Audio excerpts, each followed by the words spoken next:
Hi, how's it?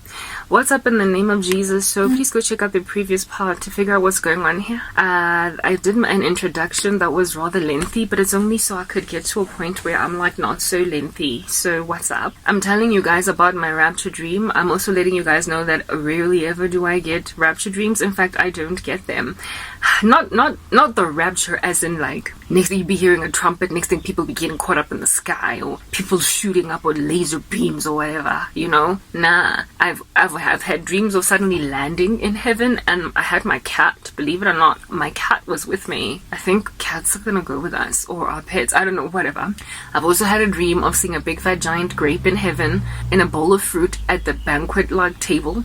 I've also had dreams of the tribulation of the millennial reign, stuff like that being shown me. But you know, these dreams where people like tell you, next thing everybody started shooting up and they disappeared and I was left behind. Or next thing everybody was shooting and next thing I shot up in the sky, next thing I was in the clouds. Like, no, I've never had any such dream.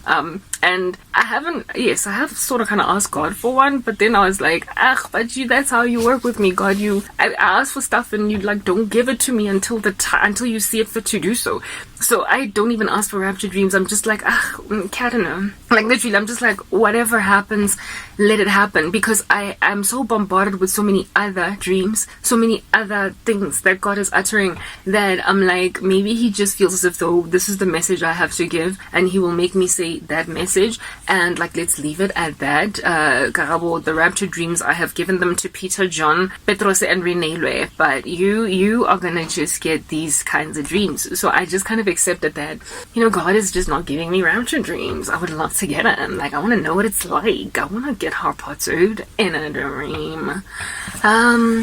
So when I was coming back from the mall, all grumbly because I'm very sad all the time, and I was like looking around at the world and I was like, am I ever going to be okay? How is this world even feasible? How am I going to be having babies and stuff in this wretched constitution, in this gangster joint? It's an elephant in the room. The whole earth is an elephant in the room. Everybody's trying to act like ain't nothing there, but it's there. Okay, so I just was like, whatever. And the same night I had this particular dream, so I'm just gonna go hop right into it, and then I'm gonna give the details. I'm not going to insist, for crying out loud, in doing it in just 5 seconds or whatever, because the details I think are important, so that, I don't know, I just feel like let me just put it online, so when things start to shape up in this fashion, I will know that God showed me this, and you guys will believe, because that's the thing about having the gift of prophecy, or being somewhat of a seer type establishment thing. Sometimes you're scared to speak, you know what I'm saying, like just kind of vocalize your mind about what the Lord has shown you, lest you should be deemed a false seer or whatever, or lest things don't come to pass the way that you were shown.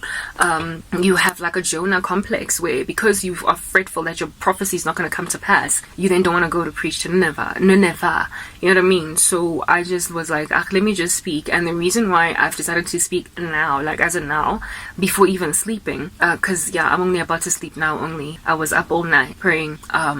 The reason I have decided to share it is because I realized that a lot of the dreams I have seen them come to pass in waking life in a most eerie fashion, and I've stopped underestimating the eerie nature of the fruitioning of these things, because if at all you speak it and it happens, then you're obviously sent by God, and there is something going on in the spiritual space that manifests ultimately in the physical realm, and credibility comes to a person upon them speaking when what it is that they've spoken eventually happens.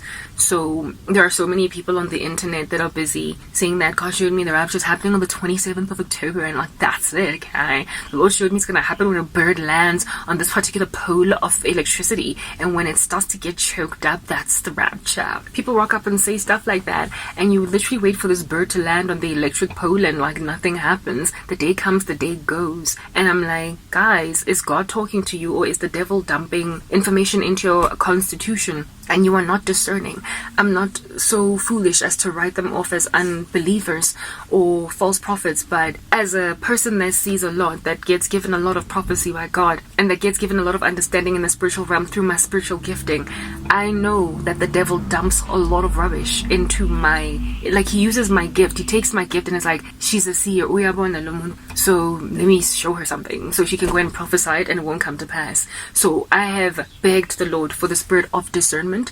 I have literally sought his face to give me that gift over and above the gift of seeing, so that I can know when to share something, so I can know when it's from him, so I don't ultimately make like a lot of my brothers and sisters all over the world who have, I believe, been getting downloaded into their understanding information from Satan, and they are just sharing it indiscriminately on social media on some God showed me, but it's like, if it didn't come to pass, I'm not saying that it's not from God. I'm just saying that the devil muddied your understanding. So you need to be a lot more acute in listening to what Christ is saying, and also kind of know what to share, or kind of, I don't know, like, of course the devil wants to muddy rapture witness and testimonies, in the sense that people who keep on getting these left behind dreams or these rapture dreams, and these people who keep on getting given dates and what have you, he wants everybody that's watching them to be discouraged, to throw in the towel, move on, and likely kick a can on the floor, cause okwadile, and then be like, Jesus, whatever, he didn't come, even though he told Sister AB and Brother PQ that it's gonna happen on the 26th of March or whatever.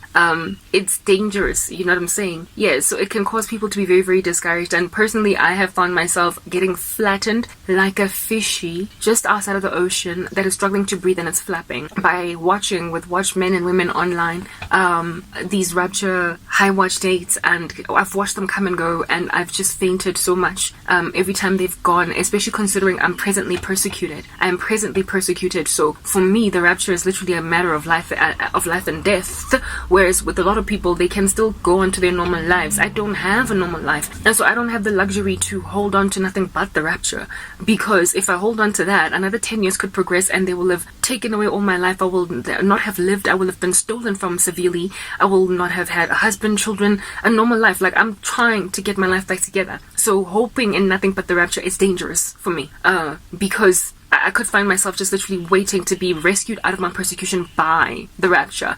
And if it doesn't happen in the next year, month, 2-3 months, I'm in a lot of danger. Do you understand what I'm saying? So for the purposes or the sake of my persecuted state, I gotta strive and push, grind for some other future that I could still potentially live here on earth before I either die or get taken in the rapture 20 years from today, 30 years from today. I need to try and find my life again. So I really, really don't want to hold on to nothing but that, especially considering I don't have a normal life. So it is exorbitantly discouraging to me to wait around high watch dates as I am following brothers and sisters across the world, and for those days to come and go. Because for me, like I said, the rapture could actually be a matter of life and death, because I'm presently being killed, like, fecklessly. Everybody's just ignoring that I'm suffering. And if I don't find some other avenue of escape other than the rapture, I'm gonna be in quite a lot of hot water. So God knows that way I'm thinking, and so then he gave me a rapture dream that was exquisitely detailed in a way that I just can't ignore. Like, the details are flapping in my face, they are flailing. It's like they've got pom-poms. The details, there was just so many details that he saw it fit to give me in this dream that I was like, okay, all right. But I've held on and sat on it for 3 days, but now I'm talking. Let's move on to the next part.